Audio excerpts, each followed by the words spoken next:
మహోన్నతుడైన యేసుక్రీస్తు అత్యున్నతమైన నామంలో ప్రేమధార టీవీ వీక్షకులకు శుభములు తెలియజేస్తూ నేటి కార్యక్రమానికి సాదరంగా ఆహ్వానిస్తున్నాం. లూకా సువార్త అధ్యయనాలను మనము ధ్యానిస్తున్నాం. ఇవి మీకు ఆశీర్వాదకరంగా ఉన్నాయని భావిస్తున్నాం. ఈనాటి పాఠంలో లూకా సువార్త చివరి అధ్యాయమైన 24వ అధ్యాయాన్ని ధ్యానించుకోబోతున్నాం. ఇందులో యేసుక్రీస్తు యొక్క పునరుత్థాన వృత్తాంతాన్ని గురించి వింటాం. స్త్రీలు సుగంధ ద్రవ్యాలతో యేసు సమాధి వద్దకు వెళ్ళారు. కానీ యేసు భౌతిక శరీరం అక్కడ లేదు. ఖాళీ సమాధి. గొప్ప అద్భుతం జరిగింది. ప్రభువు లేచాడు. ఈ విషయాన్ని ఆ స్త్రీలు ఇతర శిష్యులకు చెప్పినప్పటికీ వారు నమ్మలేదు. అదేవిధంగా ఎమ్మాయి మార్గంన ప్రభువు 2 శిష్యులకు కలిగిన ప్రత్యక్షతను గురించి ఇందులో వింటాం.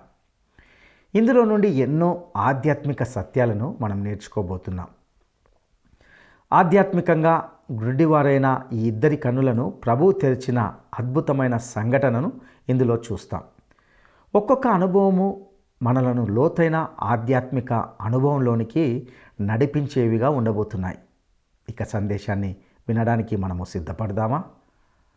క్రీస్తునందు ప్రియ సోదరీ సోదరులారా, మీకందరికీ శుభం. లూకా సువార్త 24వ అధ్యాయం ఈ రోజు మన పాఠం. సావధానంగా వినండి. ఆదివారమున తెల్లవారుతూ ఉండగా ఆ స్త్రీలు తాము సిద్ధపరచిన సుగంధ ద్రవ్యములను తీసుకొని సమాధి వద్దకు వచ్చి సమాధి ముందర ఉన్న రాయి దొర్లించబడి ఉండడము చూచి లోపలికి వెళ్లారు. కాని ప్రభువైన యేసు దేహము వారికి కనపడలేదు. ఇందును గూర్చి వారికి ఏమీ తోచటం లేదు. ప్రకాశమానమైన వస్త్రములు ధరించిన 2 మనుష్యులు వారి వద్ద నిలువబడ్డారు. వారు భయపడి ముఖములను నేల మోపి ఉండగా వీరన్నారు, సజీవుడైన వానిని మీరెందుకు మృతులలో వెదుకుతున్నారు? ఆయన ఇక్కడ లేడు, ఆయన లేచి ఉన్నాడు.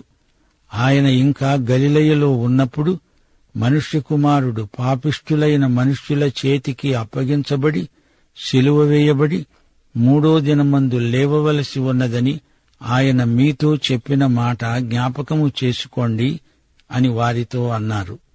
అప్పుడు వారాయన మాటలు జ్ఞాపకం చేసుకున్నారు.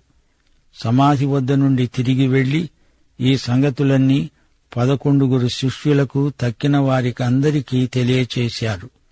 ఈ సంగతులు అపొస్తలులతో చెప్పిన వారెవరనగా మగ్దలేనే మరియా, యోహన్నా, యాకోబు తల్లి అయిన మరియా, వారితో కూడా ఉన్న ఇతర స్త్రీలు. అయితే వారి మాటలు వీరి దృష్టికి వెర్రి మాటలుగా కనపడ్డాయి గనుక వీరు వారి మాటలు నమ్మలేదు. అయితే పేతురు లేచి సమాధి వద్దకు పరిగెత్తుకుని పోయి వంగి చూడగా నారబట్టలు మాత్రము విడిగా కనపడ్డాయి. అతడు జరిగిన దానిని గూర్చి ఆశ్చర్యపడుతూ ఇంటికి వెళ్లాడు. సోదరీ సోదరులారా, ఈ స్త్రీలు సుగంధ ద్రవ్యాన్ని తెచ్చారు గాని అక్కడ యేసు భౌతిక కాయం లేదు గనుక ఈ పరిమళ ద్రవ్యాలన్నీ వృధా. ఒకసారి మరియా యేసు పాదాలను అచ్చ జటామాంసి అత్తరుతో అభిషేకిస్తూ ఉంటే యూదా అన్నాడు, ఎందుకీమె ఈ విలువైన అత్తరు వృధా చేస్తున్నది? అవును, అప్పుడు ఆమె చేసింది వృధా కాదు గాని ఇప్పుడు ఈ స్త్రీలు ఈ సుగంధ ద్రవ్యాలను వృధా చేశారు. యేసు బయటికి రావడానికి రాయి ఆటంకం కాదు, దర్శకులు లోపలికి వెళ్లి చూచి నమ్మేటందుకు రాయి దొర్లించబడింది. మృతుల మధ్య సజీవుణ్ణి ఎందుకు వెదుకుతున్నారు? సమాధి దగ్గరికి స్త్రీలెందుకు వచ్చారు? పేతురు, యోహాను ఎందుకు పరిగెత్తుకుంటూ వచ్చినట్లు? మృతుల మధ్య మృతులను వెతకటానికా? గాని యేసు సజీవుడు, సజీవుణ్ణి మృతుల మధ్య వెతకటం అవివేకం. యేసు మృతులలో నుండి లేచాడని వారు నమ్మలేదు. దేవుడు చెప్పిన మాట విన్నారు గాని నమ్మలేదు. స్త్రీలు వచ్చి చెప్పినా వారు నమ్మలేకపోతున్నారు. యేసు పునరుత్థానాన్ని నమ్మని వారిలో అపొస్తలులే అగ్రగణ్యులు అనిపించింది. ముందుగా యోహాను నమ్మాడు, ఆ తరువాత గాని పేతురు నమ్మలేదు. వారు వాక్యాన్ని విని మరిచిపోయారు. ప్రియ సోదరుడా, సోదరి, నీ సంగతేమిటి? వాక్యాన్ని వినాలి. విన్నది జ్ఞాపకం ఉండేటట్లు పరిశుద్ధాత్మే నీకు సహాయం చేస్తాడు. రాయి దొర్లించబడింది, యేసు దేహం అక్కడ లేదు. స్త్రీలు కంగారు పడిపోతున్నారు. ఎందుకు? ఆయన మాటను, ఆయన వాక్యాన్ని వారు మరిచిపోయారు. ఈ రోజున దేవదూతలు వచ్చి ఆయన వాక్యాన్ని మనకు జ్ఞాపకం చెయ్యనక్కర్లేదు. ఆ పని పరిశుద్ధాత్మే చేస్తున్నాడు. యోహాను సువార్త 14:26 ప్రభు అన్నాడు, ఆదరణకర్త అనగా తండ్రి నా నామమున పంపబోయే పరిశుద్ధాత్మ సమస్తమును మీకు బోధించి నేను మీతో చెప్పిన సంగతులన్నిటినీ మీకు జ్ఞాపకం చేస్తాడు. లూకాసు వార్త 24:13-35 వరకు దేవుని వాక్యాన్ని వారు నేర్చుకున్నారు. ఎమ్మాయు మార్గంలో అది మొబైల్ బైబిలు బడి. ఇదిగో, ఆ దినమందే వారిలో 2 యెరూషలేమునకు ఆమడ దూరమున ఉన్న ఎమ్మాయు అనే ఒక గ్రామానికి వెడుతూ జరిగిన ఈ సంగతులన్నిటిని గూర్చి ఒకరితో ఒకరు సంభాషించుకుంటూ ఉన్నారు. వారు సంభాషిస్తూ ఆలోచించుకుంటూ ఉండగా యేసు తానే దగ్గరికి వచ్చి వారితో కూడా నడిచాడు. అయితే వారాయనను గుర్తుపట్టలేకుండా వారి కన్నులు మూయబడ్డాయి. ఆయన వారిని అడిగాడు, మీరు నడుస్తూ ఒకరితో ఒకరు చెప్పుకుంటున్న ఈ మాటలేమిటి? వారు దుఃఖముఖులై నిలిచారు. వారిలో క్లెయోపా అనేవాడు ఆయనను ప్రశ్నించాడు, యెరూషలేములో బస చేస్తూ ఉండి ఈ దినములలో అక్కడ జరిగిన సంగతులు నీవు ఒక్కడివే ఎరుగవా? అవి ఏవి అని అడిగాడాయన. వారన్నారు, నజరేయుడైన యేసును గూర్చిన సంగతులే. ఆయన దేవుని ఎదుట, ప్రజలందరి ఎదుట క్రియలో, వాక్యములో శక్తిగల ప్రవక్త అయి ఉన్నాడు. మన ప్రధాన యాజకులు, అధికారులు ఆయనను ఏలాగు మరణశిక్షకు అప్పగించి సిలువ వేయించారో నీకు తెలియదా? ఇశ్రాయేలును విమోచింపబోయేవాడు ఈయనే అని మేము నిరీక్షించి ఉన్నాము. ఇదిగాక ఈ సంగతులు జరిగి నేటికి 3 దినములైంది. అయితే మాలో కొందరు స్త్రీలు తెల్లవారగానే సమాధి వద్దకు వెళ్లి ఆయన దేహమును కానక వచ్చి కొందరు దేవదూతలు కనపడి ఆయన బ్రతికి ఉన్నాడని చెప్పారని మాకు విస్మయము కలుగచేశారు. మాతో కూడా ఉన్న వారిలో కొందరు సమాధి వద్దకు వెళ్లి ఆ స్త్రీలు చెప్పినట్లే కనుగొన్నారు గాని ఆయనను చూడలేదు. అందుకాయన అన్నాడు, అవివేకులారా, ప్రవక్తలు చెప్పిన మాటలన్నిటినీ నమ్మని మందమతులారా, క్రీస్తు ఈలాగు శ్రమపడి తన మహిమలో ప్రవేశించడము అగత్యము కాదా? అంతటా ఆయన మోషే, సమస్త ప్రవక్తలు మొదలుకొని లేఖనములన్నిటిలో తనను గూర్చిన వచనముల భావము వారికి తెలిపాడు. ఇంతలో తాము వెడుతున్న గ్రామము దగ్గరికి వచ్చినప్పుడు ఆయన ఇంకా కొంత దూరము వెళ్ళునట్లు కనబడగా వారు, సాయంకాలము కావచ్చింది, పొద్దుగుంకింది, మాతో కూడా ఉండమని చెప్పి ఆయనను బలవంతం చేశారు. గనుక ఆయన వారితో కూడా ఉండడానికి లోపలికి వెళ్ళాడు. ఆయన వారితో కూడా భోజనానికి కూర్చున్నప్పుడు ఒక రొట్టెను పట్టుకుని స్తోత్రము చేసి దానిని విరిచి వారికి పంచిపెట్టగా వారి కన్నులు తెరువబడి ఆయనను గుర్తుపట్టారు. అంతటా ఆయన వారికి అదృశ్యుడయ్యాడు. అప్పుడు వారు, ఆయన త్రోవలో మనతో మాట్లాడుతూ లేఖనములను మనకు బోధపరుస్తున్నప్పుడు మన హృదయము మనలో మండుతూ ఉండలేదా అని ఒకనితో ఒకడు చెప్పుకున్నారు. ఆ ఘడియలోనే వారు లేచి యెరూషలేమునకు తిరిగి వెళ్లగా 11 శిష్యులు వారితో కూడా ఉన్నవారు కూడివచ్చి ప్రభువు నిజముగా లేచి సీమోనుకు కనపడ్డాడని చెప్పుకుంటున్నారు. వారిది విని త్రోవలో జరిగిన సంగతులు ఆయన రొట్టె విరవడము వలన తమకు ఎలాగు తెలియబడిందో అది తెలియచేశారు. ప్రియ విశ్వాసీ, వింటున్నావా? నడుస్తూ యేసు వారికి బైబిలు పాఠాలు బోధించాడు. పాత నిబంధన తాళాన్ని తెరిచే తాళపు చెవి వారికి లేదు. అందుచేత వారు గ్రహించనేరని మందమతులయ్యారు. మహిమలో ప్రవేశించకముందు మెస్సీయా శ్రమపడాలి, చనిపోవాలి. లేఖనాలు యేసు బోధిస్తూ ఉంటే వారి హృదయాలు మండిపోయాయి. యేసు మరణానికి సంతాపం చెందిన ఈ శిష్యులు ఆ తరువాత యేసు రాయబారులయ్యారు. భూదిగంతాల వరకు సమస్త ప్రజలకు సువార్త ప్రకటించారు. ప్రియ సోదరీ సోదరులారా, పరిశుద్ధాత్మ మీలో ప్రతి ఒక్కరిలో ఉన్న మహామహోపాధ్యాయుడు. ఆయన స్వరం నీవు వింటున్నావా? యోహాను సువార్త 16వ అధ్యాయం 13 నుండి 15వ వచనం వరకు ప్రభు అన్నాడు, ఆయన అనగా సత్యస్వరూపి అయిన ఆత్మ వచ్చినప్పుడు మిమ్ములను సర్వసత్యములోనికి నడిపిస్తాడు.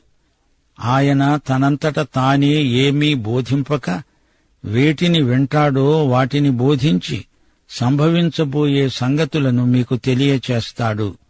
ఆయన నా వాటిలోనివి తీసుకొని మీకు తెలియచేస్తాడు గనుక నన్ను మహిమపరుస్తాడు. తండ్రికి కలిగినవన్నీ నావి. అందుచేత ఆయన నా వాటిలోనివి తీసుకొని మీకు తెలియచేస్తాడని నేను మీకు చెప్పాను. ఎమ్మాయి గ్రామం యెరూషలేముకు 12 కిలోమీటర్ల దూరంలో ఉంది. ఎమ్మాయి గ్రామానికి వెడుతున్న వారితో నడుస్తున్నాడు యేసు. అది వారు గుర్తుపట్టలేకపోయారు. ఆయన పునరుత్థానుడయ్యాడంటే వారు నమ్మే స్థితిలో లేరు. సంతాపంతో వారి గుండెలు నిండి ఉన్నాయి. యేసే సంభాషణ ఆరంభించాడు. యేసు శిలువ వేత వృత్తాంతం అందరికీ తెలుసు, నీకు తెలియదా అని వారు యేసునే అడుగుతున్నారు. ఎక్కడో మారుమూలన జరిగింది కాదు, ఇది అందరికీ తెలిసిన వార్త. అగ్రిప్పతో పౌలు ఇదే మాట అన్నాడు.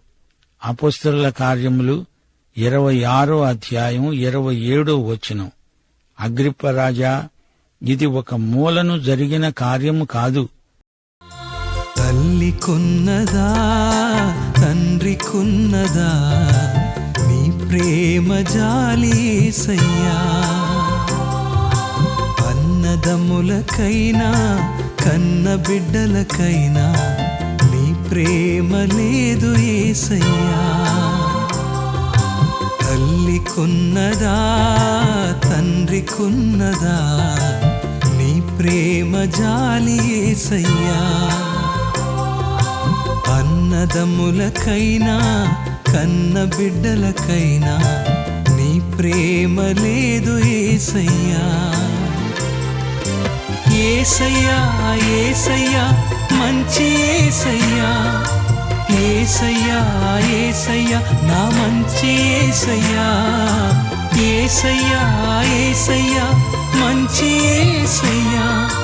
యేసయ్యా యేసయ్యా నా మంచి యేసయ్యా. తల్లికున్నదా తండ్రికున్నదా నీ ప్రేమ జాలి యేసయ్యా.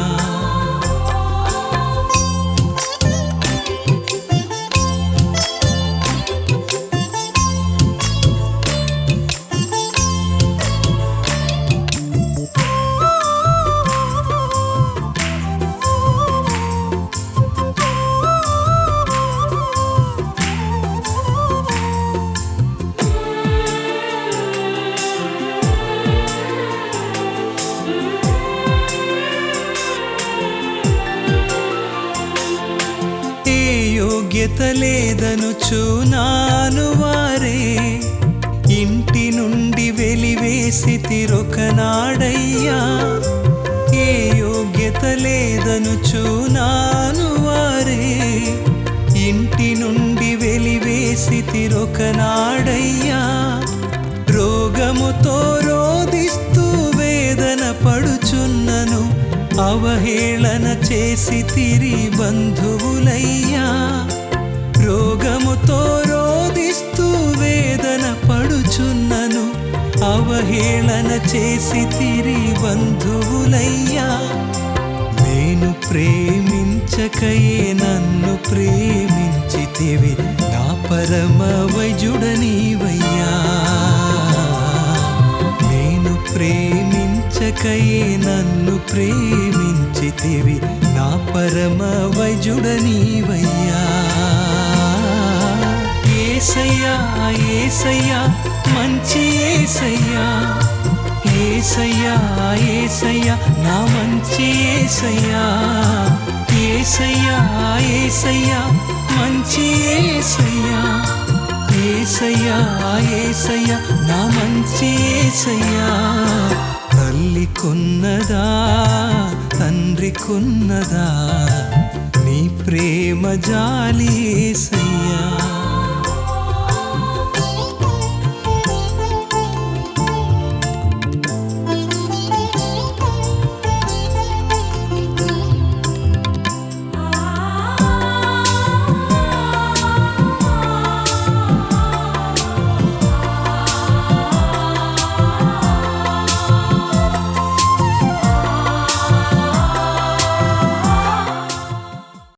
ఎమ్మాయు బాటసారులు యేసును గొప్ప ప్రవక్త అని పేర్కొంటున్నారు. ఇశ్రాయేలు విమోచకుడు అంటున్నారు. ఆయన సిలువ వేయబడి చనిపోయాడు అని వారు తమ ప్రగాఢమైన సంతాపాన్ని వెలిబుచ్చారు గాని యేసు పునరుత్థానం ప్రవచనమే వారికి గుర్తు లేకుండా పోయింది. స్త్రీల సాక్ష్యం వీరు నమ్మలేదు. సమాధి ఖాళీగా ఉంది అంటే వారు నమ్మలేదు. ఖాళీ సమాధిని చూచిన తరువాత కూడా ఆయన లేడనే సంతాపం మాత్రమే మిగిలింది గాని పునరుత్థానమనేది వారికి తోచనే లేదు. యేసు వీరికి తన కాళ్ళు చేతులలో శిలువ మేకుల గుర్తులు చూపలేదు గాని వారికి లేఖనాలను జ్ఞాపకం చేస్తున్నాడు. ప్రవక్తలు చెప్పింది నమ్మని మందమతులారా అని ప్రభువు వారిని గద్దించాడు. దేవుని వాక్యాన్ని నమ్మని వారు దేవుణ్ణి నమ్మనట్లే. వాక్యానుసారంగా జీవించడమే భక్తి. దేవుని వాక్యాన్ని నమ్మితే అది అర్థవంతమవుతుంది. కాని కొందరు అర్థం కావటం లేదని చదవరు. ప్రభువే మన మనోనేత్రాలు వెలిగించాలి. లేకపోతే వాక్య సత్యాలు ఒక పట్టాన అర్థం కావు. పరిశుద్ధాత్మ దారి చూపకపోతే వాక్య భూమిలో మనం ప్రయాణించలేము. నీ వాక్యమందలి ఆశ్చర్యకరమైన విషయాలు నేను చూడగలుగునట్లు నా కన్నులు తెరువు అని దావీదు ప్రార్థించాడు. లూకాసు వార్త 24వ అధ్యాయం 36 నుండి 45వ వచనం వరకు దేవుని వాక్యమును గైకొనడం ఎంత ముఖ్యమో మనం గుర్తించగలం. వారు ఈలాగు మాట్లాడుతూ ఉండగా ఆయన వారి మధ్యన నిలిచి మీకు సమాధానమగునుగాక అని వారితో అన్నాడు. అయితే వారు దిగులుపడి భయాక్రాంతులై భూతము తమకు కనపడిందని తలంచారు. అప్పుడాయన అన్నాడు, మీరెందుకు కలవరపడుతున్నారు? మీ హృదయములలో సందేహములు పుట్టనేలా? నేనే ఆయనను అనడానికి నా చేతులను నా పాదాలను చూడండి, నన్ను పట్టి చూడండి. నాకున్నట్లుగా మీరు చూస్తున్న ఎముకలు మాంసము భూతమునకు ఉండవు అని చెప్పి తన చేతులను పాదాలను వారికి చూపాడు. అయితే వారు సంతోషము చేత ఇంకా నమ్మకుండా ఆశ్చర్యపడుతూ ఉండగా ఆయన, ఇక్కడ మీ వద్ద ఏమైనా ఆహారమున్నదా అని వారిని అడిగాడు. వారు కాల్చిన చేప ముక్కను ఆయనకిచ్చారు. ఆయన దానిని తీసుకుని వారి ఎదుట భుజించాడు. అంతటా ఆయన, మోషే ధర్మశాస్త్రములో ప్రవక్తల గ్రంథములలో నన్ను గూర్చి రాయబడినవన్నీ నెరవేరాలని నేను మీ వద్ద ఉండినప్పుడు మీతో చెప్పిన మాటలు నెరవేరినవి అని వారితో చెప్పాడు. అప్పుడు వారు లేఖనములు గ్రహించున్నట్లు ఆయన వారి మనస్సును తెరిచాడు. ప్రియ విశ్వాసులారా, అసలు రహస్యమిదే. లేఖనములు మనం గ్రహించాలంటే ప్రభువు మన మనస్సులను తెరవాలి. మోషే ప్రవక్తలు యేసును గురించే రాశారు, చెప్పారు. వారి ప్రవచనాలు యేసు మరణ పునరుత్థానములలో నెరవేరాయి. యేసు ఎమ్మాయి మార్గంలో వారితో నడిచాడు, వారితో భోంచేశాడు. యేసుతో నేను, నాతో యేసు భోంచేయడమే మన సహవాసం. పునరుత్థానుడైన యేసు ఈ రోజున మనతో సహవాసం చేయగోరుతున్నాడు. యేసు పునరుత్థానుడైన తరువాత మనతో భోజన సహవాసం చేస్తున్నాడు. నా కాళ్ళు చేతులు, అందులో శిలువ మేకుల గుర్తులు చూడండి. మీరెందుకు భయపడుతున్నారు? నేను శిలువ వేయబడిన క్రీస్తునే అని ప్రభువు వారికి తనను తాను ప్రత్యక్షపరుచుకున్నాడు. శిష్యులు భయభ్రాంతులై ఉండగా నేనే అంటూ ప్రభువు వారిని ధైర్యపరుస్తున్నాడు. భౌతికంగా ఆయన శరీరాన్ని మనం చూడలేకపోయినా లేఖనములలోని క్రీస్తును పరిశుద్ధాత్మ మనకు ప్రత్యక్షపరుస్తున్నాడు. హృదయంలో మనకు కలవరం కలిగినప్పుడు, భయం మనలో తలెత్తినప్పుడు లేఖనములలోని క్రీస్తును చూడాలి. ఆయన మాటలు మనకెంతో ఆదరణ గొలుపుతాయి. యోహాను సువార్త 14వ అధ్యాయం 1 నుండి 6వ వచనం వరకు, మీ హృదయమును కలవరపడనీయకండి. దేవునియందు విశ్వాసముంచుతున్నారు, నాయందు విశ్వాసముంచండి. నా తండ్రి ఇంట అనేక నివాసములు కలవు. మీకు స్థలము సిద్ధపరచడానికి వెడుతున్నాను. నేను ఉండే స్థలములో మీరు ఉండేలాగున మరల వచ్చి నా వద్ద ఉండడానికి మిమ్ములను తీసుకుని వెడతాను. నేనే మార్గమును, సత్యమును, జీవమును. నా ద్వారానే తప్ప ఎవడూ తండ్రి వద్దకు రాడు.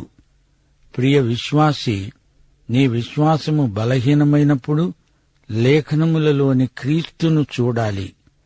రోమాపత్రిక 10వ అధ్యాయం 17వ వచనము అంటోంది, వినడము చేత విశ్వాసము కలుగుతుంది, వినడము క్రీస్తును గూర్చిన మాట వల్ల కలుగుతుంది. శాంతి సమాధానాలు మనలో కలగాలంటే మొదట ఆయన వాక్య స్వరం వినాలి. లేఖనములోని క్రీస్తు మాట వల్ల మనకెంతో ఆదరణ, నెమ్మది. వాక్యమును గైకొనడమే తరువాయి దేవుని సమాధానం మనలో ప్రవర్తిల్లసాగుతుంది. లూకాసు వార్త 24వ అధ్యాయం 46 నుండి 53వ వచనం వరకు దేవుని వాక్యాన్ని మనం అందరితో పంచుకోవలసిందని చెప్పబడింది. యేసు లేఖనములు గ్రహించున్నట్లుగా వారి మనస్సును తెరచి 3వ దినమున మృతులలో నుండి లేస్తాడని, యెరూషలేము మొదలుకొని సమస్త జనములలో ఆయన పేరట మారుమనస్సు, పాపక్షమాపణ ప్రకటించబడుతుందని రాయబడి ఉన్నది. ఈ సంగతులకు మీరే సాక్షులు. ఇదిగో, నా తండ్రి వాగ్దానము చేసినది మీ మీదికి పంపుతున్నాను. మీరు పైనుండి శక్తి పొందే వరకు పట్టణములో నిలిచి ఉండండి అని వారితో చెప్పాడు.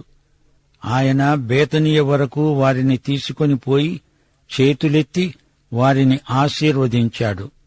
ఆశీర్వదిస్తూ ఉండగా ఆయన వారిలో నుండి ప్రత్యేకించబడి పరలోకానికి ఆరోహణుడయ్యాడు. వారు ఆయనకు నమస్కారము చేసి మహానందముతో యెరూషలేమునకు తిరిగి వెళ్లి ఎడతెగక దేవాలయములో ఉండి దేవునికి స్తోత్రము చేస్తూ ఉన్నారు. 31వ వచనంలో వారి కన్నులు తెరువబడ్డాయి. 45వ వచనంలో ప్రభువు వారి మనస్సును తెరిచాడు. 27వ వచనంలో లేఖనముల భావము వారికి తెలిపాడు. లేఖనాలు గ్రహించాలంటే యేసు మన మనస్సును వెలిగించాలి, తెరవాలి. 48వ వచనం, అప్పుడు ఆయన మన నోరు తెరచి మనం వాక్యాన్ని ఇతరులకు చెప్పి పంచుకోవాలని కోరుతున్నాడు. 48వ వచనం, ఈ సంగతులకు మీరే సాక్షులు అన్నాడు. ఇది యేసు జారీ చేసిన ఆజ్ఞ. శక్తినిచ్చాడు, సందేశాన్ని మనకు అప్పగించాడు. 52, 53 వచనాలలో వారు ఆయనకు నమస్కారం చేశారు, ఆరాధించారు, ఆనందించారు, అందరికీ సాక్ష్యమిచ్చారు. యేసు ఆరోహణమై వెళ్లిపోతూ వారిని ఆశీర్వదించాడు. అయితే ఈసారి ఆయన వచ్చినప్పుడు తీర్పరిగా వస్తాడు. లోకానికి తీర్పు, సంఘానికి ఆశీర్వాదం, ఆనందం. ఆయన రాకడ సంఘానికి శుభప్రద నిరీక్షణ. సోదరీ సోదరులారా, విశ్వాసులారా, వింటున్నారా? లూకా శుభవార్త ఇంతటితో ముగిసింది. యేసును ఇంకా సన్నిహితంగా తెలుసుకొని ఆయన్ను ఇంకా గాఢంగా ప్రేమించడానికి లూకా సువార్త ఎంతగానో దోహదపడుతుంది. లూకా సువార్తలోని యేసును ఒక్కసారి తేరి చూడండి. ఒక శిశువుగా, ఒక యువకుడుగా, ఒక దైవ సేవకుడుగా యేసు మనకు గొప్ప మాదిరి. ఆయన పాపరహితుడు, మహాపరిశుద్ధుడు, మహాశ్రమబాధితుడు. దేవనరుడైన క్రీస్తునందు ఆధ్యాత్మిక భౌతిక జీవితాలు మేళవించాయి. అది మేలు కలయిక. మానవుల శారీరక స్వస్థత కోసం మాత్రమే కాక వారి ఆత్మ ఆరోగ్యం కోసం ఆయన అహర్నిశలు ఎంతో ప్రయాసపడిన దేవనరుడు. యేసే మనందరి జీవితాలకు సమగ్రమైన, సంపూర్ణమైన మాదిరి. సోదరుడా, సోదరి, నువ్వు యేసును ఎరుగుదువా? ఆయన యందు విశ్వాసముంచి రక్షించబడినావా? పాఠం ఇంతటితో సమాప్తం. మన ప్రభువైన యేసుక్రీస్తు వారి కృప, యెహోవా దేవుని ప్రేమ, పరిశుద్ధాత్మ నిత్య సహవాసము మనకు తోడై ఉండునుగాక. ఆమేన్. ప్రియులారా, ఇంతవరకు మనము లూకా సువార్త చివరి అధ్యాయమైన 24వ అధ్యాయాన్ని ధ్యానిస్తూ వచ్చాం. ఈ అధ్యాయమంతయు పునరుత్థానానికి సంబంధించిన విషయాలతో ఉండింది. పునరుత్థానము క్రైస్తవ విశ్వాసానికి గుండెకాయ లాంటిది. పునరుత్థానం లేదంటే మన విశ్వాసం కూడా వ్యర్థమే. ప్రభుతో ఉండిన స్త్రీలు ఖాళీ సమాధిని చూసిన తర్వాత ప్రభు యొక్క పునరుత్థానాన్ని గూర్చి ఇతర శిష్యులకు చెప్పినప్పటికీ వారు ఎవ్వరూ కూడా నమ్మలేదు. ఎమ్మాయి మార్గంలోని 2 వ్యక్తులు ముందుగా వారు యేసు పునరుత్థానాన్ని నమ్మలేదు. వాక్యం విన్నప్పటికీ దానిని విశ్వసించకపోతే అది ఆత్మీయ అంధత్వానికి దారితీస్తుంది. అయితే వారికి ఆయన దేవుని వాక్యంను బోధిస్తూ ఉంటే వారి హృదయాలు మండిపోయాయి. వారి హృదయాలు, ఆత్మీయ నేత్రాలు తెరవబడ్డాయి. తర్వాత వారే భూదిగంతాలకు సువార్తను ప్రకటించారు. దేవుని వాక్యాన్ని నమ్మని వారు దేవుని నమ్మనట్లే అని విన్నాం. దేవుని వాక్యాన్ని నమ్మితే అది మనకు అర్థవంతము, ఆశీర్వాదకరమవుతుంది. లేఖనములు మనము గ్రహించాలంటే ప్రభువు మన మనసులను ముందుగా తెరవాలి. యేసుతో కలిసి భోజనం చేయడమే మన సహవాసం. పునరుత్థానుడైన యేసు మనతో సహవాసం చేయాలని ఆశిస్తున్నాడు. ప్రియ సహోదరుడా, సహోదరి, నీవు ఎవరితో సహవాసం చేస్తున్నావు? పునరుత్థానుడైన యేసును నీవు ఏనాడైనా ఎదుర్కొన్నావా? క్రీస్తు పునరుత్థాన శక్తిని నీవు ఏనాడైనా అనుభవించావా? అట్టి కృప దేవుడు నీకు దయచేయనుగాక. ఇంతటితో లూకా సువార్త అధ్యయనాలను మనం ముగించుకున్నాం. తిరిగి మరొక గ్రంథ ధ్యానాలతో కలుసుకుందాం. అంతవరకు పరిశుద్ధాత్మ దేవుడు మీకు తోడైండి నడిపించునుగాక. దైవాశీస్సులు.